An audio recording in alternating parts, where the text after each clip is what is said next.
देखिए, ये एक और उदाहरण है वोट चोरी का। पिछली बार मैंने आपको एडिशंस के बारे में बताया था, ये हम आपको डिलीशंस के बारे में दिखा रहे हैं, और सबूत के साथ हम आपको दिखाएंगे कि ये जो डिलीशंस हुए हैं ये सेंट्रलाइज तरीके से कॉल सेंटर के प्रयोग करके, सॉफ्टवेयर के प्रयोग करके किए गए हैं।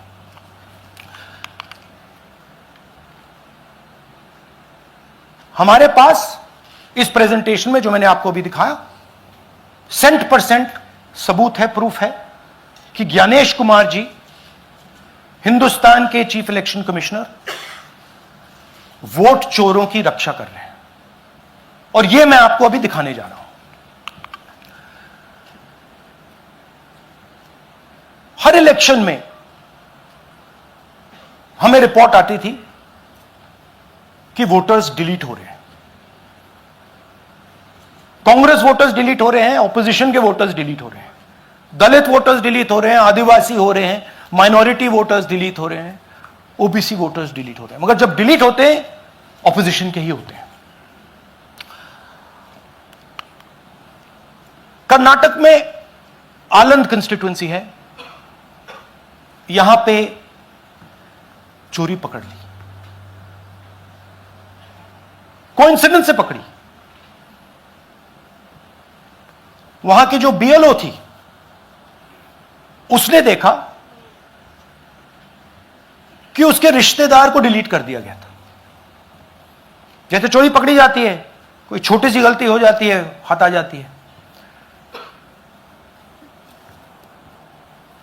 अलंद में 6018 वोटर्स डिलीट हुए, उसमें से इनकी रिश्तेदार थे। उन्होंने पता लगाया कि मेरे रिश्तेदार को डिलीट किसने किया। पता लगा कि पड़ोसी ने रिश्तेदार को डिलीट किया। बीएलओ ने जाके पड़ोसी से पूछा कि भाई आपने मेरे रिश्तेदार को क्यों डिलीट किया। पड़ोसी ने कहा मैंने तो नहीं किया। बीएलओ सस्पिशियस हो गई, शक पड़ा, उसने प्रोसेस चालू कर दी।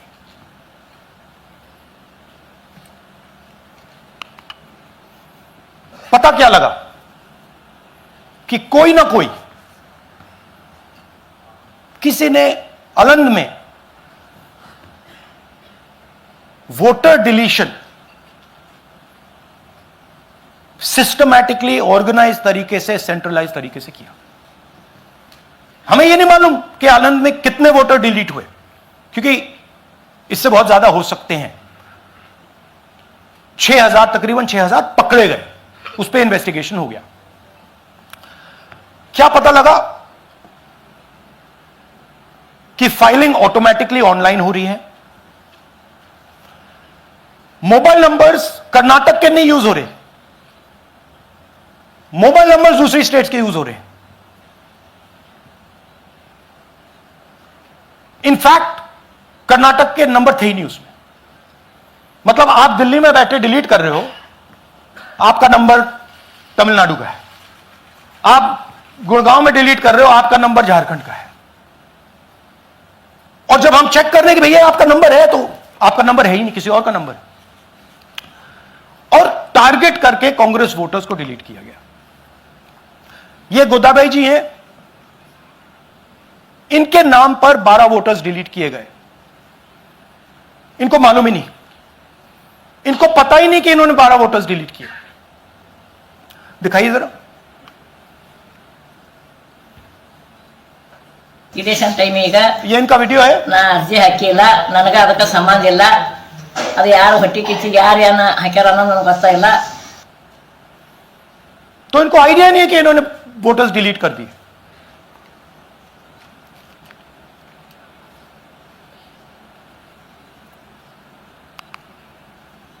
ये सारे के सारे जो नंबर्स हैं ये कर्नाटक के नंबर्स नहीं है, ये अलग अलग स्टेट्स के नंबर्स हैं। और इन नंबर्स को आप फोन करके देखिए, रिप्लाई नहीं आता है।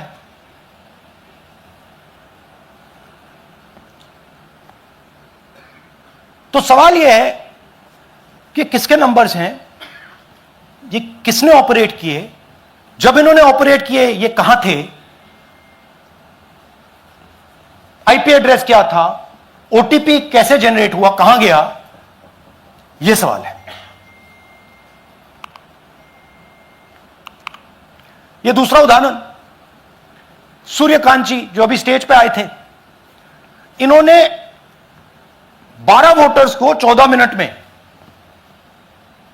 डिलीट कर दिया। आप फॉर्म भरने की कोशिश कीजिए, डिलीशन फॉर्म भरने की कोशिश कीजिए, देखिए। और जब हमने इनसे पूछा कि भैया आपने ये कैसे किया, वो कहते हैं मैंने तो नहीं किया, मैं तो जानता ही नहीं हूं।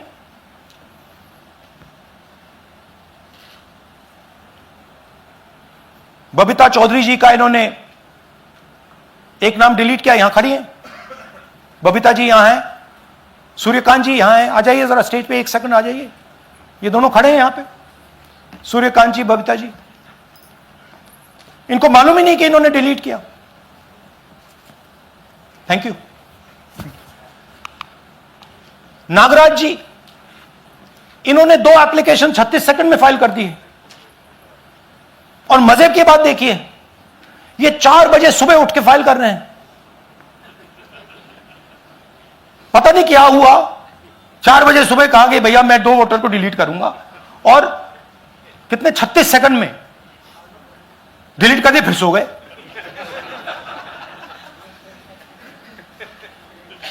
हमारी माइंड में पहले सवाल था कि क्या इलेक्शन कमीशन भी सो रहा है, मगर नहीं, सोया कोई नहीं है, जगे हुए हैं, सिस्टमैटिकली मदद हो रही है। यह देखिए दूसरी बात, जो भी डिलीट कर रहा है वोटर लिस्ट में उसका सीरियल नंबर 1 है। मतलब जो भी वोटर लिस्ट में पहले नंबर पे आता है वही डिलीट कर रहा है। 5वें नंबर वाला, 7वें नंबर वाला, 10वें वाला कोई नहीं कर रहा। तो हो क्या रहा है, सॉफ्टवेयर से यह काम किया जा रहा है। सॉफ्टवेयर प्रोग्राम कह रहा है पहला नाम निकालो और इसका प्रयोग करके डिलीट करो। टारगेटेड डिलीशंस हो रहे हैं। कांग्रेस पार्टी पर आनंद में अटैक किया, टॉप 10 बूथ्स जहां सबसे ज्यादा कांग्रेस की स्ट्रेंथ थी वहां टारगेट किया, और 2018 में पिछले इलेक्शन में 10 में से 8 बूथ कांग्रेस पार्टी जीती थी, और इन 8 में से इन्होंने 6000 लोग उड़ाने की कोशिश की। ये कोइंसिडेंस नहीं था, ये प्लान था, और ये सेंट्रलाइज तरीके से किया जा रहा है। अब मैंने बहुत बड़ी बात बोली, चीफ इलेक्शन कमीशन के बारे में मैंने बोला कि यह व्यक्ति वोट चोरों की रक्षा कर रहा है। जो भी मैं यहां बोल रहा हूं 100% प्रूफ के साथ, सबूत के साथ बोल रहा हूं, और मैं अभी आपको दिखाना चाहता हूं कि मैं यह शब्द क्यों बोल रहा हूं और किस बेसिस पे बोल रहा हूं। आपको अपनी आंखों से यह दिखेगा। कर्नाटका सीआईडी ने केस चालू किया कि वोटर कौन है, ये फोन किसके हैं, ये आईपी एड्रेस क्या है, ओटीपी कहां गया, इन चीजों के बारे में इन्वेस्टिगेशन शुरू होती है। कर्नाटक सीआईडी ने हिंदुस्तान के इलेक्शन कमीशन को 18 चिट्ठियां लिखी हैं। हमें आप यह इंफॉर्मेशन दीजिए, बिल्कुल क्लियर है, डेस्टिनेशन आईपी दीजिए, डिवाइस डेस्टिनेशन पोर्ट दीजिए, ओटीपी ट्रेल्स दीजिए, फोन नंबर्स दीजिए, फोन नंबर्स के मालिकों के नाम दीजिए। क्लियरली पूछा है, नो आंसर। 18 चिट्ठी CID Karnataka, no answer from chief election commissioner, no answer from election commission. Timeline देखिए,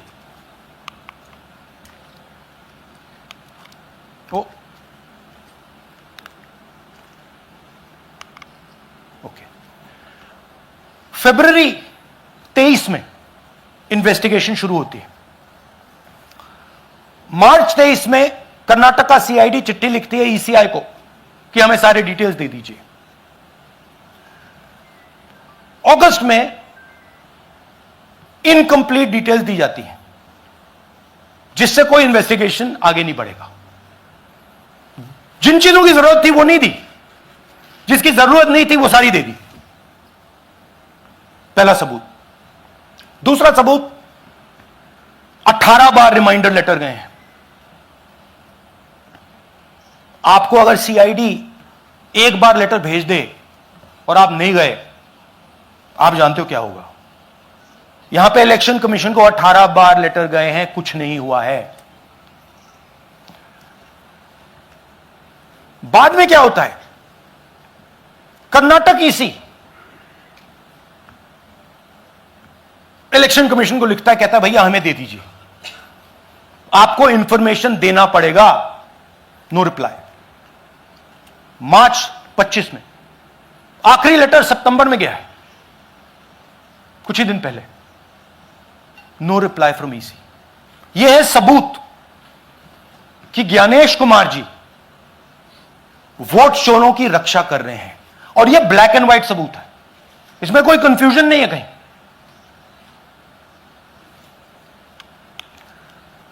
तो सवाल उठता है, यह है कौन जो सेंट्रलाइज तरीके से कॉल सेंटर के प्रयोग से, सॉफ्टवेयर से अलग अलग प्रदेशों में वोट डिलीट कर रहे हैं, ऐड कर रहे हैं। इलेक्शन कमीशन जानता है, ज्ञानेश कुमार जी जानते हैं। अच्छा, ये सिर्फ आनंद में नहीं हुआ, ये अलग अलग कंस्टिट्यूएंसीज में हुआ है। आनंद में लीगल प्रोसेस चालू हो गई, पकड़ लिया। यहां महाराष्ट्र में उसी मोडस ऑपरेंडी से, उसी सिस्टम से यहां पे वोट ऐड हुए हैं। आनंद में डिलीट, रजौरा में एडिशन। 6850। आपको याद होगा पिछले प्रेजेंटेशन में मैंने आपको नाम दिखाए थे, ये देखिए वही नाम यहां है। वही सिस्टम महाराष्ट्र में चल रहा है जो कर्नाटक में चल रहा था। नाम वैसे ही है, जेडब्ल्यू जेडब्ल्यू जेडब्ल्यू, पता वैसा है, जेडब्ल्यू जेडब्ल्यू, नाम यू ऐसे किसी ने टाइप करके लगा दिया। तो जो ये काम कर रहा है, ये उत्तर प्रदेश में, हरियाणा में, बिहार में, कर्नाटक में, महाराष्ट्र में वही कर रहा है।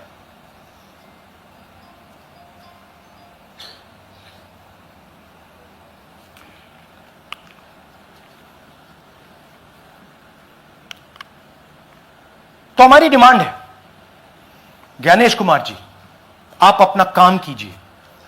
आपने ओथ लिया है, आप हिंदुस्तान के चीफ इलेक्शन कमिश्नर हैं। आपसे कर्नाटक की सीआईडी सबूत मांग रही है। आप कर्नाटक की सीआईडी को यह सबूत 1 सप्ताह के अंदर दे दीजिए, नहीं तो पूरा हिंदुस्तान के सारे युवा इस बात को एक्सेप्ट करेंगे कि आप हिंदुस्तान के कॉन्स्टिट्यूशन, हिंदुस्तान के संविधान की हत्या में शामिल हो, हिंदुस्तान के संविधान की रक्षा नहीं कर रहे हो और वोट चोरों की आप मदद कर रहे हो। Thank you.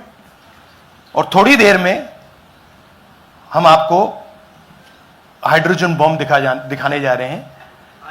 नहीं, आज नहीं, थोड़ी देर में उसकी प्रिपरेशन चल रही है, क्योंकि हम देखिए, मैंने टीम से कहा है कि अगर मैं स्टेज पे जा रहा हूं, ब्लैक एंड व्हाइट प्रूफ नहीं होगा, मैं नहीं जाऊंगा। अगर ब्लैक एंड व्हाइट प्रूफ होगा, जो कोई मतलब उसको निगेट नहीं कर सकता, मैं जाऊंगा। मैं देश के कॉन्स्टिट्यूशन की रक्षा कर रहा हूं, संविधान की रक्षा कर रहा हूं, मैं लोकतंत्र की रक्षा कर रहा हूं, और मैं सच्चाई आपके सामने रख रहा हूं। बहुत बहुत धन्यवाद। नमस्कार। जय हिंद।